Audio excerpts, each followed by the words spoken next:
What if I told you that some of the most feared warriors in medieval Europe were women? What if I told you that while the rest of medieval society kept women locked away in castles, Viking women were leading raids, commanding armies, and striking terror into the hearts of European knights? For decades, historians dismissed stories of female Viking warriors as pure mythology. But recent archaeological discoveries have proven that Shieldmaidens weren't just legends. They were real, they were deadly, and they completely revolutionized medieval warfare. Today we're diving into the shocking truth about female Viking warriors, why they existed when no other medieval culture allowed women to fight, and how they became so terrifying that Christian chroniclers wrote about them with a mixture of horror and fascination. This isn't feminist revisionism. This is hard archaeological evidence that's rewriting everything we thought we knew about medieval warfare. In 1878, archaeologists discovered a Viking Age grave in Birka, Sweden, containing a warrior buried with a full set of weapons: sword, spear, axe, arrows, and 2 horses. For over 130 years, everyone assumed this was a male warrior because of the military equipment. Then in 2017, DNA analysis dropped a bombshell: the warrior was female. This wasn't just any warrior either. The grave goods indicated this was a high-ranking military commander, possibly a general who led other warriors into battle.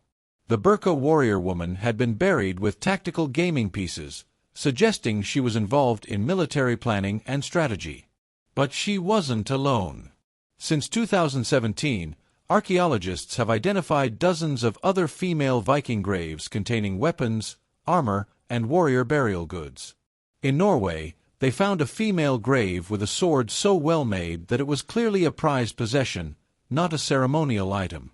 These weren't isolated cases. They represent a pattern of female warriors throughout Viking society that historians had completely missed because they assumed weapons meant male. The most famous shield maiden in history was Lagertha, first wife of the legendary Ragnar Lothbrok. But unlike most Viking legends, Lagertha's story comes from multiple independent sources, suggesting she was based on a real historical figure. According to the 12th century historian Saxo Grammaticus, Lagertha was a skilled warrior who fought alongside Ragnar in his early campaigns. When Ragnar was captured and killed by King Aella of Northumbria, it was Lagertha who led the revenge expedition that conquered most of England. The sagas describe her as fighting with the courage of a man. But this wasn't meant as a compliment to her masculinity. It was expressing shock that a woman could be so effective in combat.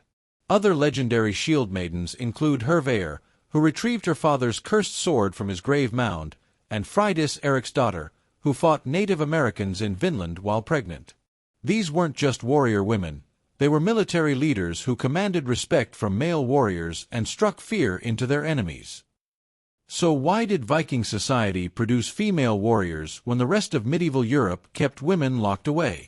The answer lies in Viking culture and economics. First, Viking society was fundamentally different from feudal Christian Europe. Vikings valued individual skill and courage over rigid social hierarchies. If a woman could fight effectively, Vikings saw no reason to exclude her from warfare. Second, Viking raids required maximum manpower, or in this case, person power. When you're launching expeditions across dangerous seas with limited ship space, you can't afford to leave half your potential warriors at home just because of gender. Third, Viking women already had more legal rights than women anywhere else in medieval Europe. They could own property, request divorces, and inherit land. Allowing them to fight wasn't a huge leap from their existing freedoms. Finally, Norse religion celebrated female warriors.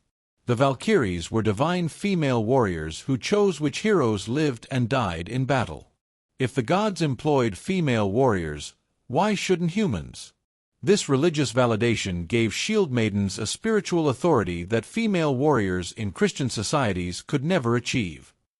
Female Viking warriors didn't fight exactly like their male counterparts. They adapted their tactics to their physical advantages.